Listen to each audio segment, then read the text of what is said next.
The following podcast is brought to you exclusively by the Rad Rob Radio Network.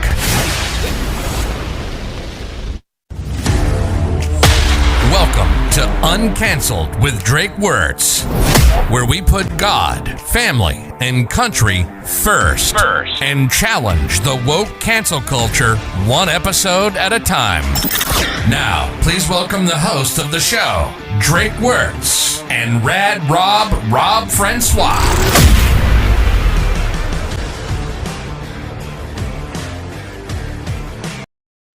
Hey guys, welcome to Uncanceled with Drake Wuertz. I'm your host, Rad Rob Francois. This is a live watch-along of the SAW Deathmatch from WXW in 2007.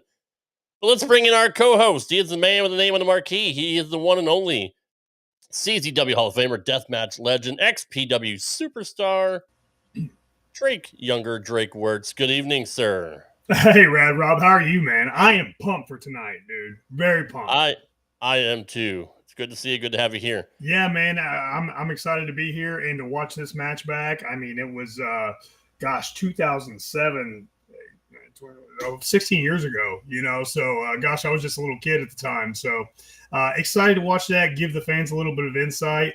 First, though, before we talk about that, there is a little bit going on in the world that I think you and I need to address briefly. Yes, it happens to involve our favorite president of all time. So, look, I'm just going to say this real quick about what's going on with Alvin Bragg and the New York District Attorney and everything. Let's put partisanship to the side, okay? Whether you're Republican, Democrat, whatever, let's just put that to the side.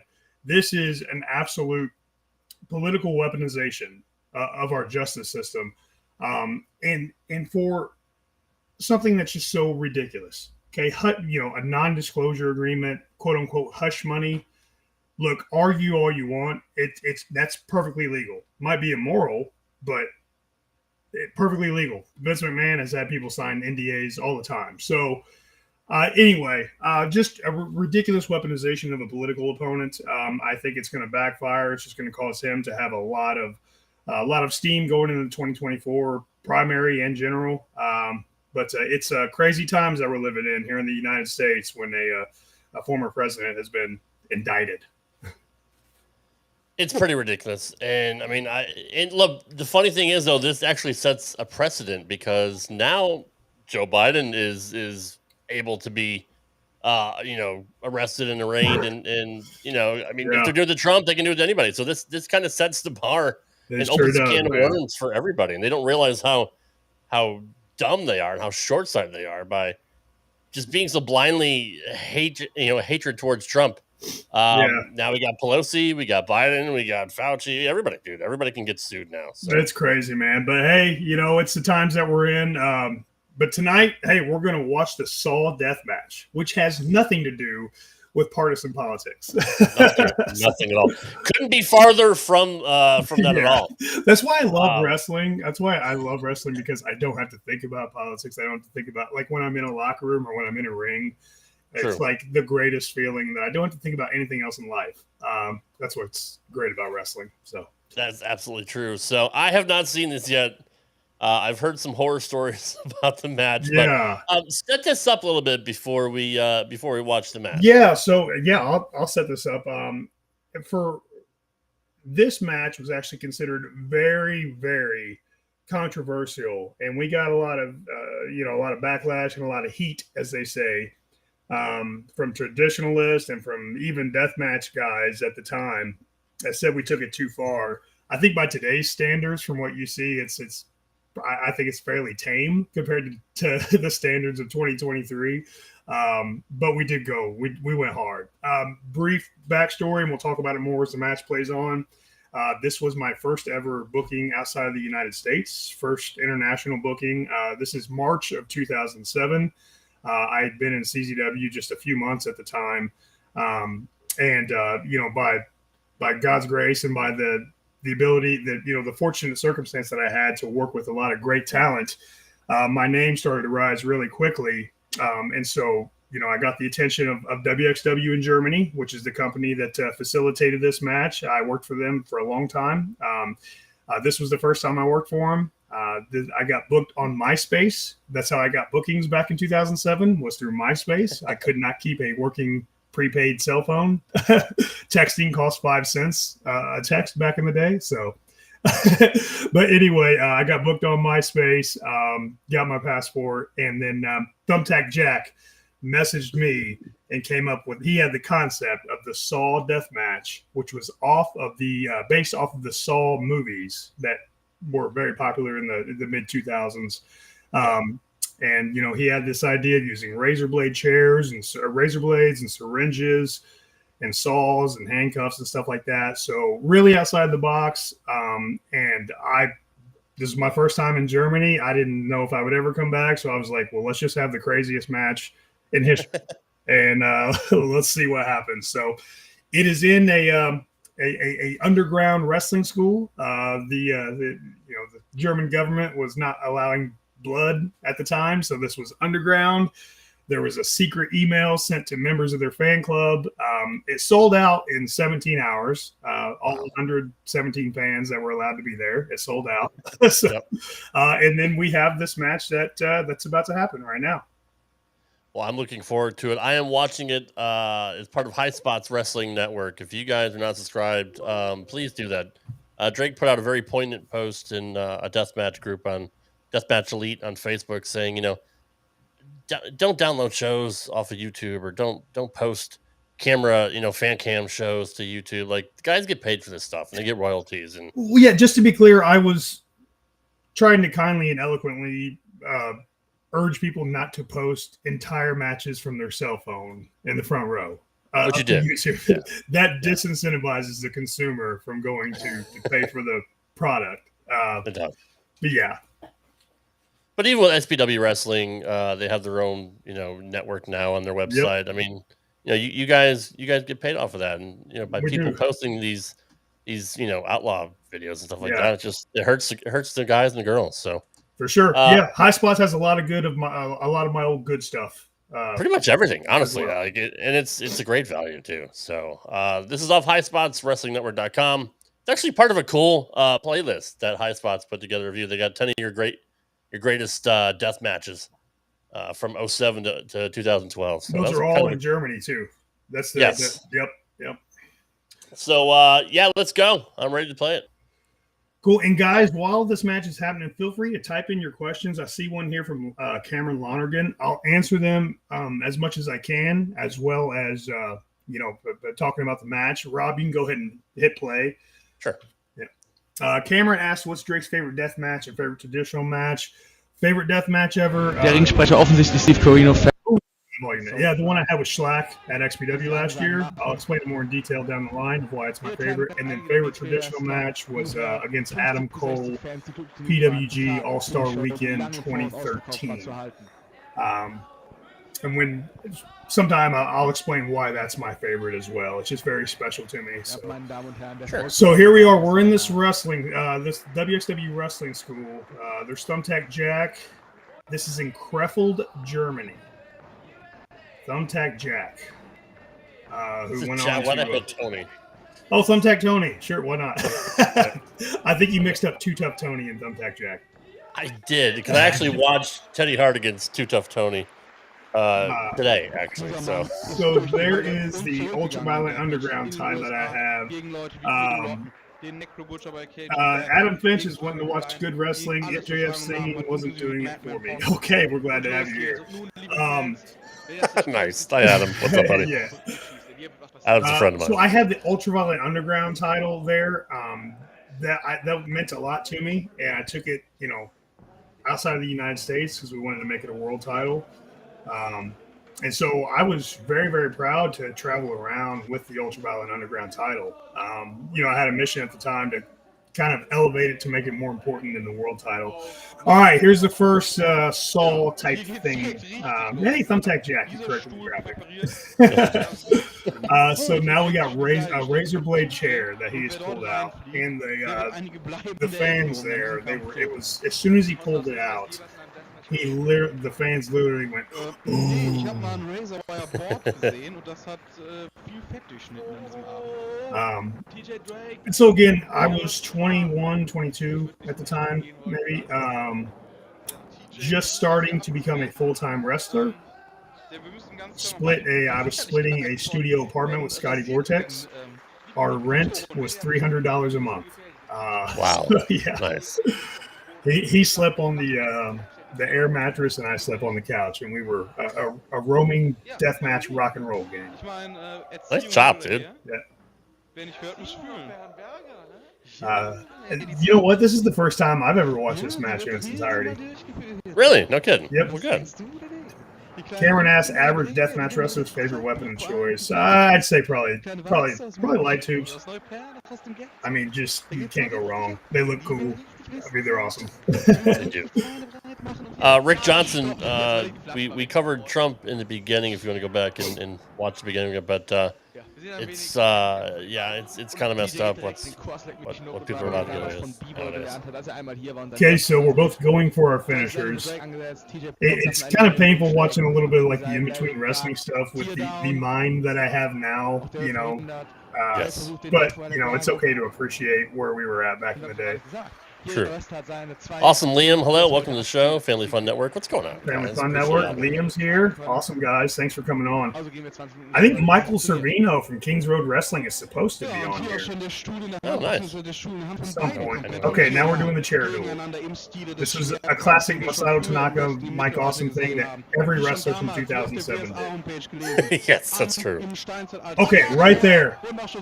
Rob, I don't know if you have the ability to rewind. Sure, I can. Of this whole match, that was by far the most painful thing. Yeah, I'm sorry to make you rewind. I won't do that again. But It's fine. He threw a chair at me and it didn't quite get me the way he wanted. And Thumbtack Jack, he wears glasses and he's blind pretty much.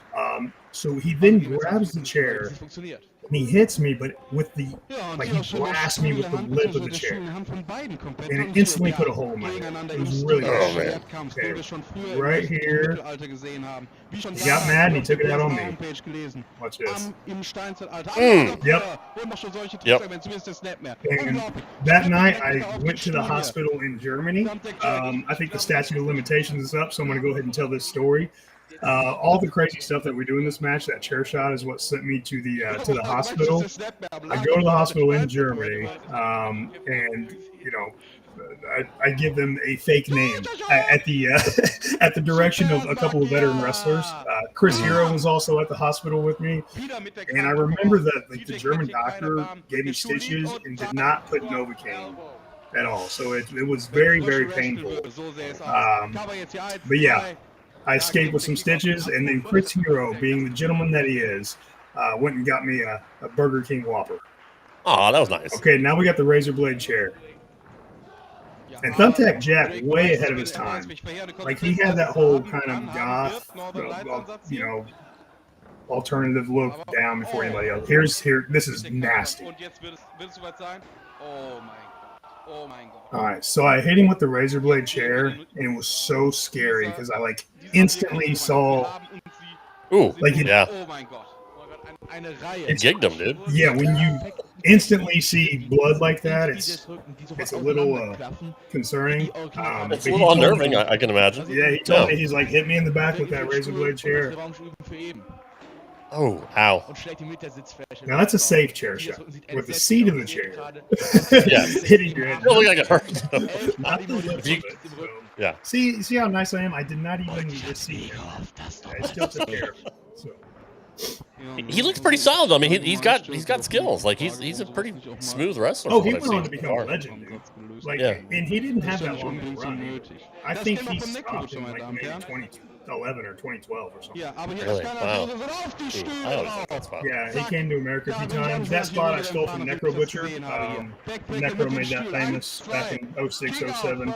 The sidewalk slam on the back-to-back chairs. God, he's gushing.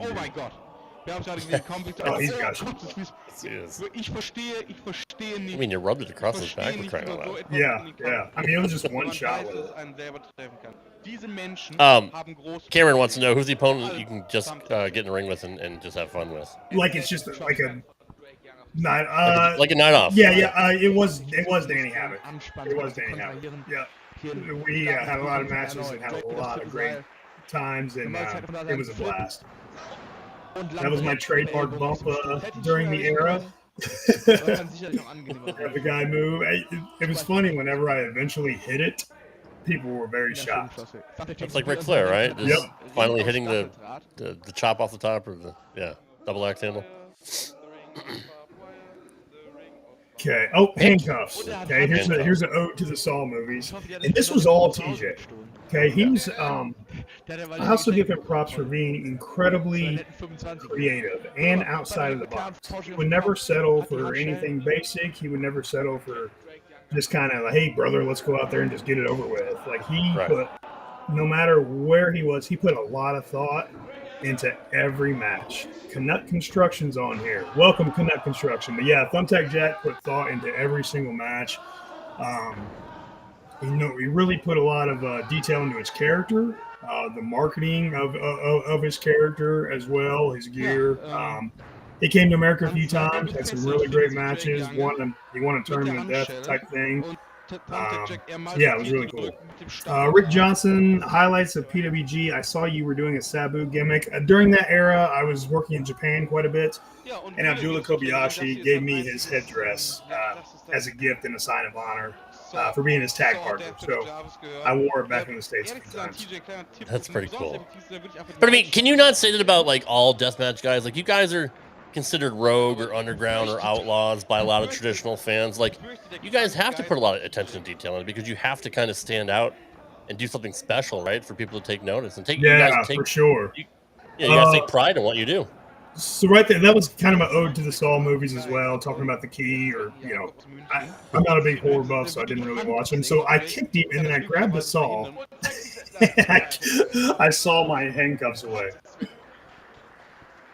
So again, that's all TJ. But yeah, you got to pay attention to detail. I think especially we're already against the grain. We're already considered underground, and so biggest advice I tell newer deathmatch guys nowadays is just make sure you're really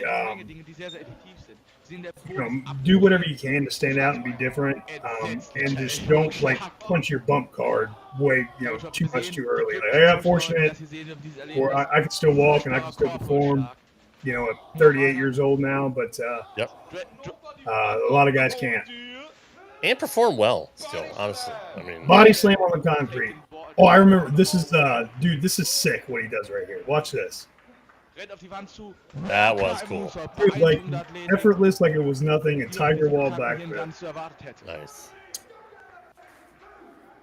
Yeah, I'm impressed from what I've seen. I mean, I'm not familiar with his career, a lot of deathmatch stuff, but I mean, kid was smooth, man. Oh, he was great. Yeah, he great technical wrestler. The drill in my head. A power drill. See, dude, and this this was not happening. Like nowadays, like you go to deathmatch shows, you'll see gusset plates, you might see knives. I mean, stuff that just is crazy to me. But like back in I've never seen a power drill before. 07, it was like barbed wire bat, light tubes, barbed wire boards, like and some panes of glass. That was really as crazy as we got. And so TJ doing this match, I think he. And I as well, but I think it was all his creativity. He elevated the genre, and I think he and I, we helped take it up a little more to what could be possible out of a deathmatch. We wanted to tell a story and make it like a little, this is almost kind of a prefix to the cinematic matches that you see now, just without the production. Random ghetto in Germany. Sieht in einer alten Lagerhalle aus, wo es stattfindet. Seltsam. License plate? So I will say this about TJ, and I've told this to him to his face as well. He was incredibly, I'll just say he was stiff. It hurt wrestling him. It really, really hurt. Like I can't like that punch hurt worse than the chair shot that he just gave me right there. You know what I mean? Wow. Yeah. I enjoyed wrestling him. I knew it would always be good, but I didn't know also that it would hurt. Right. Okay, so that's pretty scary. That was that was not tempered glass. That was just a piece of real glass that he just grabbed and had me hip tossing on it. So, yeah, he could have died right there, dude. He could have, yeah. Yeah, but he took a picture-perfect training school front bump. Yep. Trained some forearms outside in the ghetto in Krefeld, Germany.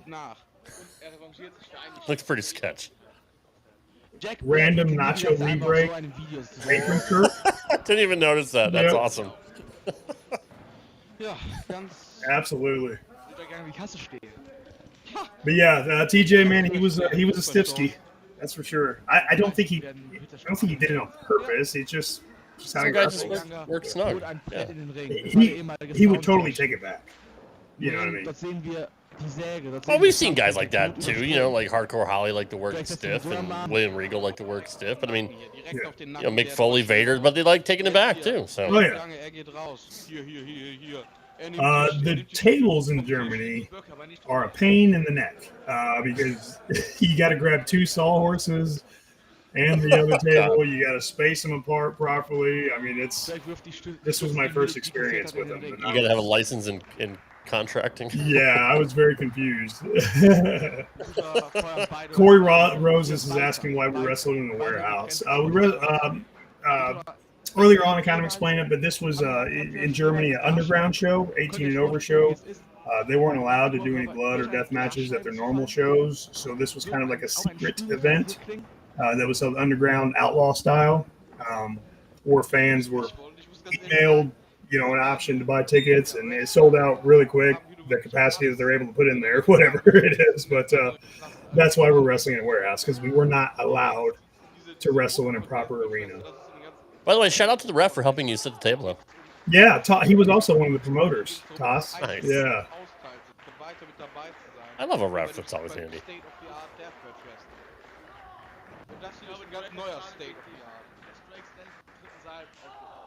Random slap. I don't know why I'm slapping him there.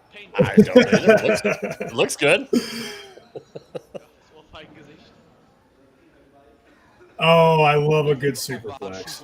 Yes, sir. Yeah, you can never go wrong with a good, well-executed superplex. TJ was really good at selling too.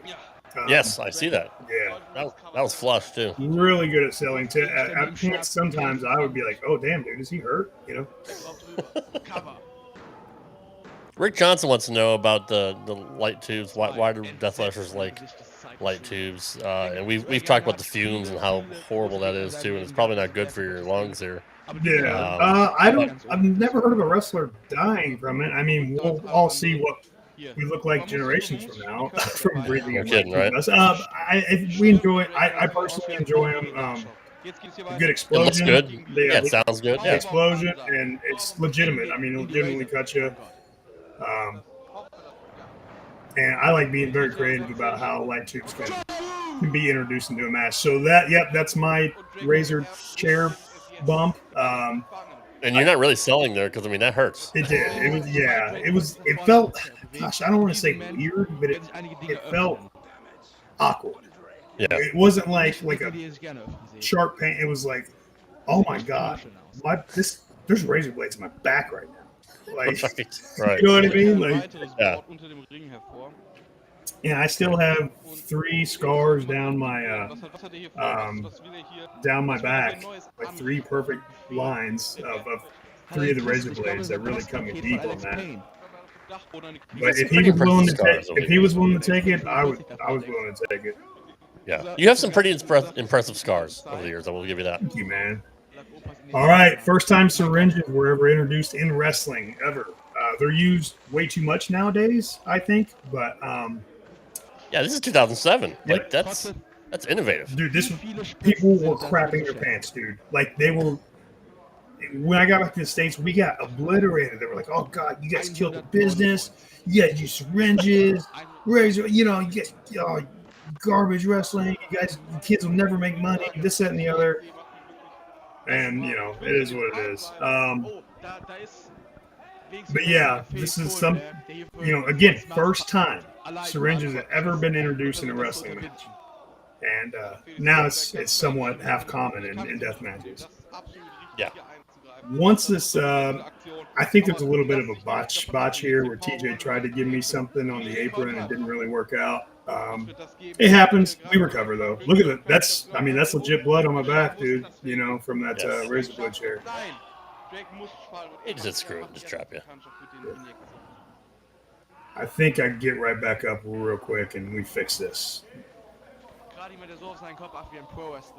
I do have a. And look, this is, you know, hey, that's something that happens sometimes in matches. Yes. A little bit of insight, you know, because you can think in the back, okay, I'm going to do XXX. But when you get out there and there's sweat and there's blood and you get blood in your eyes, you can't see, and you don't feel safe lifting somebody up, and you might just kind of, you know, hey, let's abort this mission and do something else, if that makes sense. So I just kicked him in the face for real. This was not planned, and then I scoop him up and give him a Death Valley driver. Oh. Right, dude. This kid's crazy, dude. He took it onto the concrete, onto a board, and syringes. So it's like triple death. You know what I mean? Concrete bumps hurt. They're terrible. And then here is a little inside baseball for the fans from Deathmatch Elite that are watching this.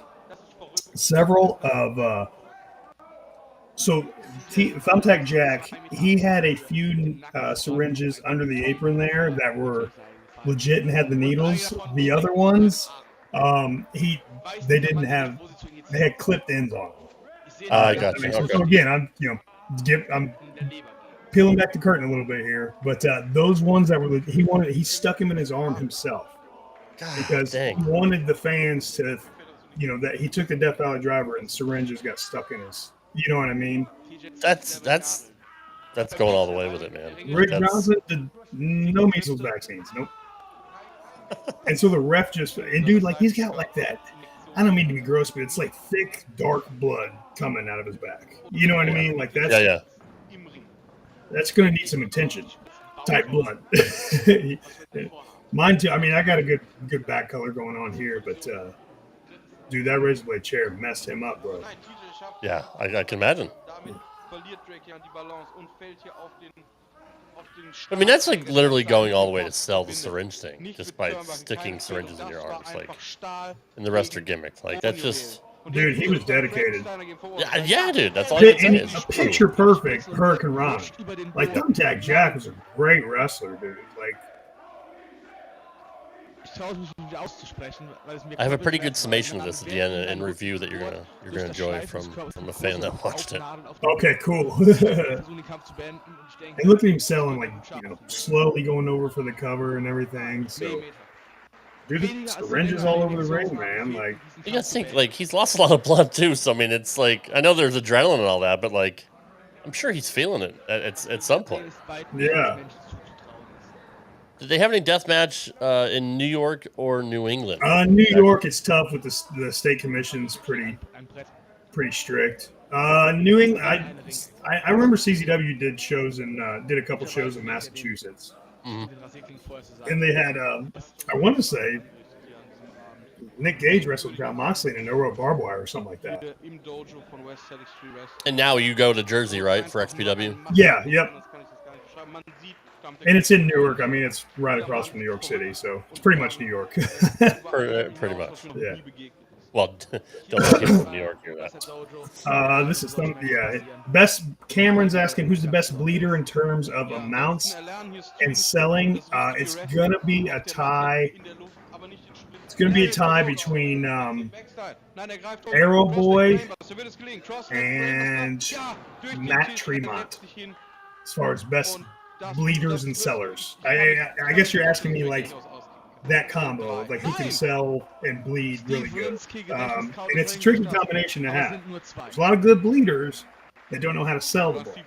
So I get sellers that can't get color if they cut themselves with a chainsaw. You know what I mean? So like it's like Abdullah was a good bleeder, but he never sold. It's a fine art, and I think Matt Tremont's the master at it. Feel free to tell him that I said that. He knows that I think he's amazing. And then Arrow Boy, that dude bleeds like crazy. I was saying Abdullah the Butcher bled a lot, but he didn't sell anything. Sure, yeah. 2007 bringt Thumbtack Jack und Drake Younger ist erneut eine Stufe höher. Yeah, and he's Thumbtack Jack's back is still bleeding. Tiefschlag von Drake. Und Kudo Driver. Drake That's the finish. I think. Oh no. Nein, TJ kann sich retten. Jetzt hier Ansatz zum Drake Suplex. Teardown. Ja. Nice. Hey, Thumbtack Jack getting fancy. Sit out reverse Scorpion or sit out Scorpion Death Drop. Are you the babyface at this point? It's baby. Gotcha. Yeah. And again, I was very again, I was new. I was like the new quote unquote hot upstart, because I was getting a lot of buzz. And this really elevated me. Bam! Oh.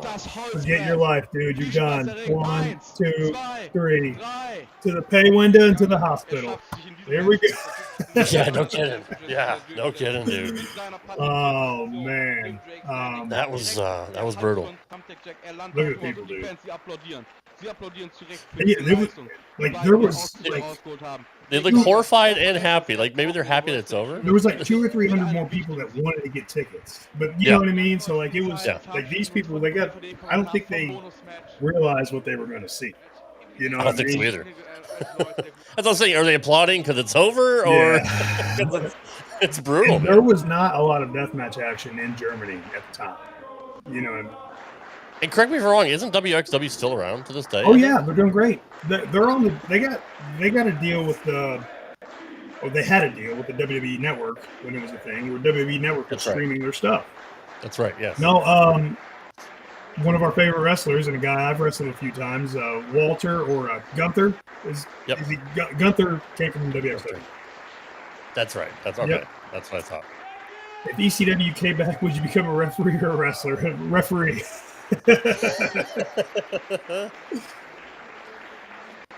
Oh man, and dude, like that reaction from the fans, getting that standing ovation, having people in another country that speak another language saying my name, like that was the first time that I ever got to experience that. And I got to experience it a lot throughout the years.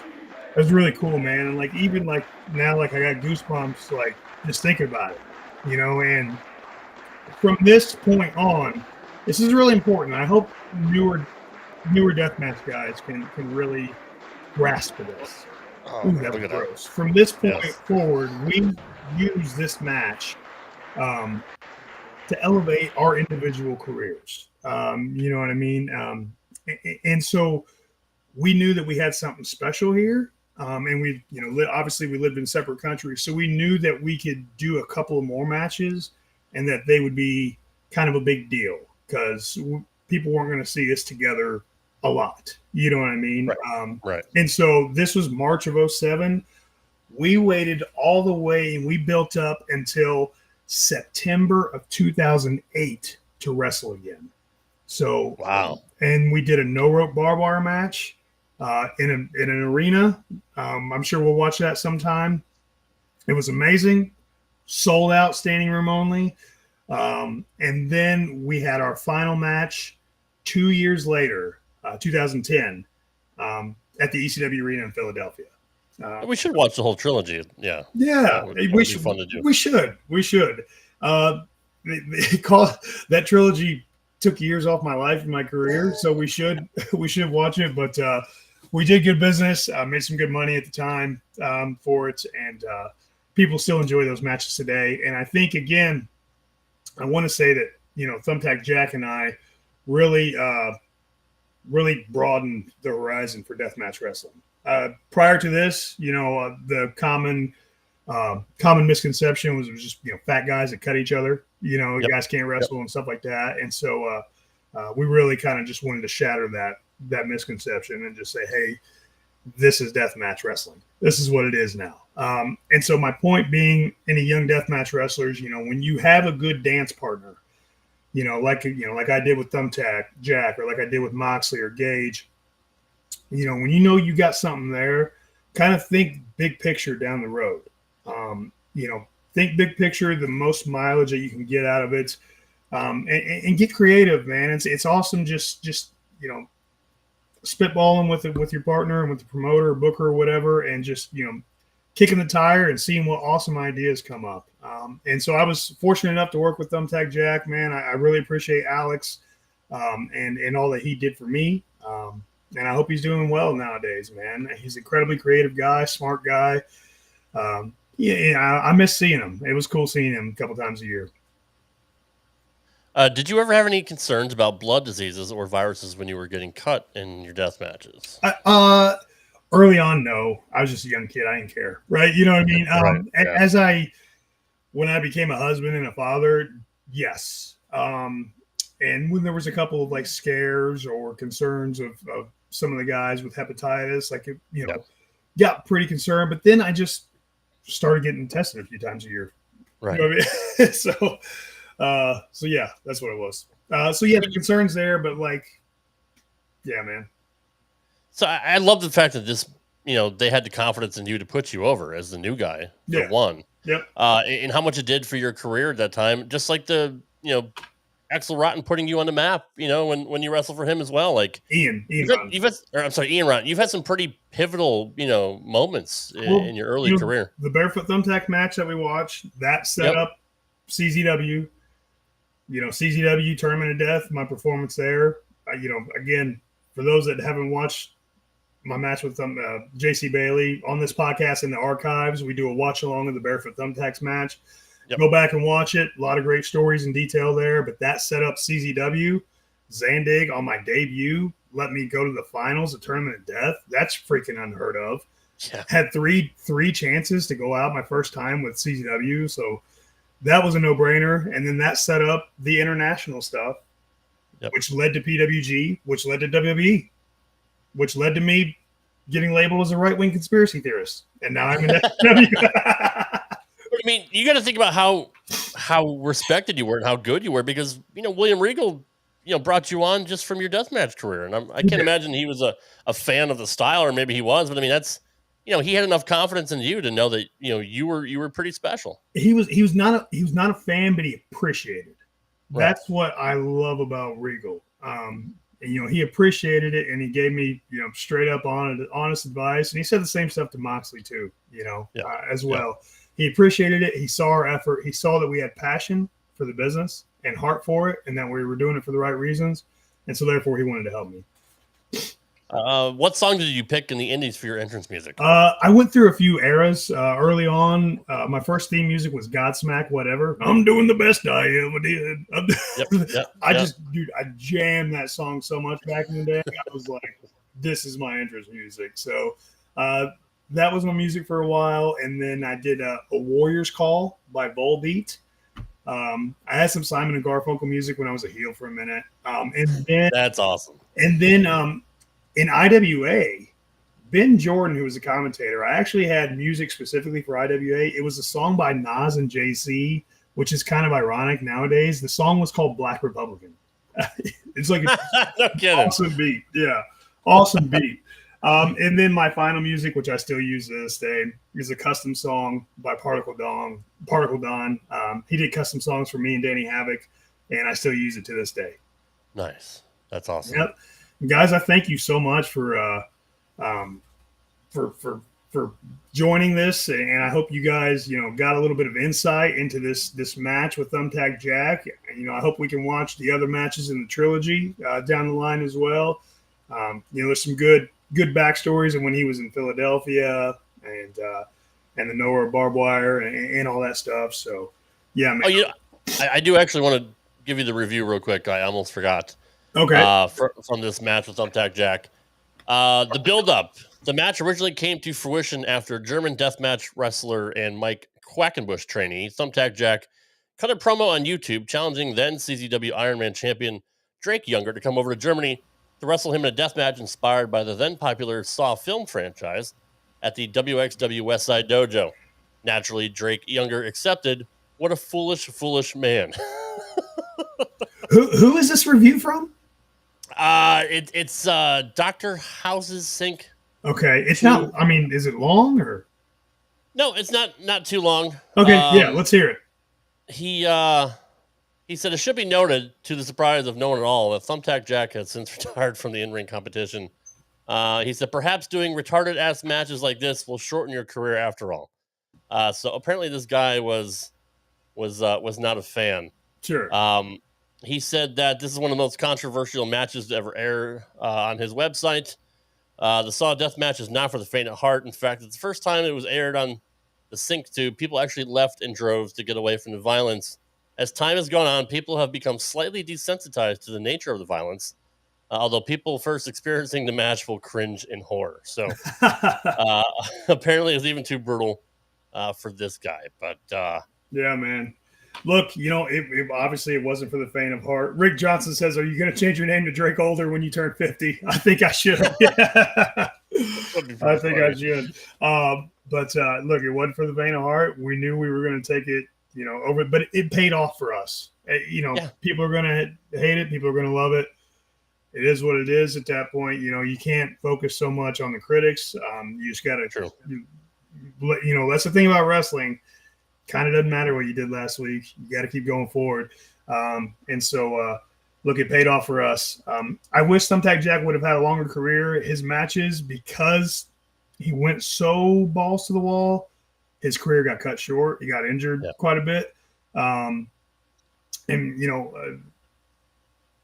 like my career, like I do crazy stuff, right? But it's weird. I do it in a somewhat safer way than some of the guys. And so I think that's kind of, you know, helped me have longevity, you know, minus the 8-year break that I took to referee. But still, it's, you know, it's allowed me to have some longevity. I wish he would have had a longer career, but the fans remember him for the greatness that he had. Him and I will always be synonymous with each other, you know, for the trilogy of matches that we had. It, you know, kind of lives on in lore, you know, deathmatch lore. And I hope that we help elevate the game and open the door for other guys to have a platform after us. So, man, I love it. I love the matches with TJ. You know, again, I hope he's doing well today. If anybody keeps in contact with him on social, please, you know, give him my best. Tell him I love him. And thank you guys so much. Rob, do you want to plug some stuff before we go home? Yeah, first I want to thank everybody for voting in the poll that you put up on Deathmatch Elite for voting for this match. It was an overwhelming number for that, but thanks for everybody doing that. We got ProWrestlingTees.com/Drake Younger if you want to get some t-shirts of Drake. You also have a shirt on XPW Shop. Do you remember the website to that one? Yeah, just go thexpwwrestling.com. It'll direct you to the shop. I've got a limited edition t-shirt exclusively for XPW on there. Got a 4th kid on the way, guys. So if you pick up a couple shirts, Rob pays me more when I sell more shirts, so I'd appreciate it. And thank you guys so much for the support. You know, since I've come back in the ring, and look, you know, for those of you that are on here, I'm excited, man. I'm just excited for the time that we're in to work with all this new talent. California is coming up in XPW. I'm amped up for that. There's going to be some exciting matches that I'm going to be involved in. That when it comes out, you guys are going to be really happy about it. So, when's your next booking with XPW? April 22nd, California, King of the Deathmatch tournament. I'm looking forward to that. Yep. I'm really looking forward to that. Jasmine wants me to watch it live on their XPW stream. Jasmine's trying to get me out to come to one of your shows. Yeah. So, I'm going to try to do that. Yep. What else we got here? Oh, if you want to check out the archives of our show, Uncanceled, check us out on Rumble. Subscribe to us on Rumble. That's where we have all of our videos. YouTube kicked us off pretty much for spreading misinformation. Yep. We'll be back in another couple weeks with another watch along. Yes, we will. And we'll put up a poll on Deathmatch Elite on Facebook. And I'll put one up on my Twitter page as well, at RadRobGaming. If you want to follow me there and follow the show, at UncanceledPod as well on Twitter. And you can send us an email to uncanceledpodcast@gmail.com. Easy for me to say. And yeah, I think that's it. Another great show, brother. Appreciate watching this match with you and listening to your insight. And it's amazing your recall for a lot of this stuff. Thank you, man. Yeah, I got a weird photographic memory. Like I remember that date. That was like March. I think it was March 7th, 2007. I want to say it was around there. So like I'm weird on dates. Like I got a photographic memory. It's crazy. Yeah. I love it. All right, guys. Thanks for joining us here and chatting along with us and asking our questions. And we'll see you in a couple of weeks. Take care, guys. No death match, no life.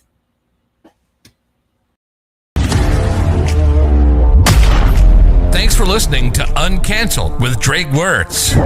You can follow the show on Twitter and Instagram at UncanceledPod. You can also send us an email at uncanceledpodcast@gmail.com. You've been listening to Uncanceled with Drake Wuertz right here on the Rad Rob Radio Network.